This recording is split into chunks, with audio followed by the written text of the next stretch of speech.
नमस्कार, आप देख रहे हैं सिटी पोस्ट लाइव। मैं हूं सृष्टि राज। बिहार में चुनावी वर्ष जैसे जैसे नजदीक आ रहा है, नीतीश सरकार लगातार राजनीतिक और सामाजिक समीकरण साधने में जुट गई है। इसी क्रम में अब सरकार ने अति पिछड़ा आयोग का गठन भी कर दिया है। सरकार ने नवीन कुमार आर्य को आयोग का अध्यक्ष नियुक्त किया है।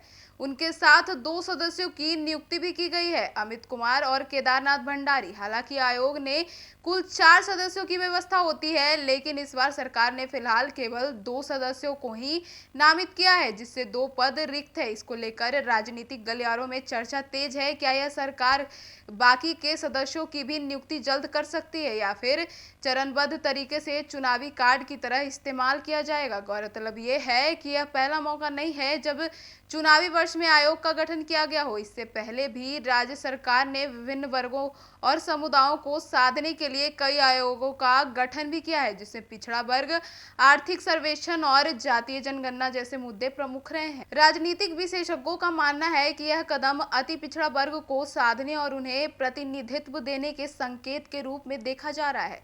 राज्य की कुल जनसंख्या में इन वर्गों की संख्या महत्वपूर्ण मानी जाती है और आने वाले चुनावों में इनकी भूमिका निर्णायक हो सकती है। अति पिछड़ा आयोग का गठन नीति निर्माण और सामाजिक न्याय के उद्देश्य को ध्यान में रखते हुए किया गया है। आयोग का काम होगा कि अति पिछड़ा वर्ग की सामाजिक, शैक्षणिक, आर्थिक स्थिति का अध्ययन करे और पिछड़ेपन के कारणों की पहचान, सरकारी योजनाओं की प्रभावशीलता की समीक्षा और सुधारात्मक सुझाव सरकार को देना।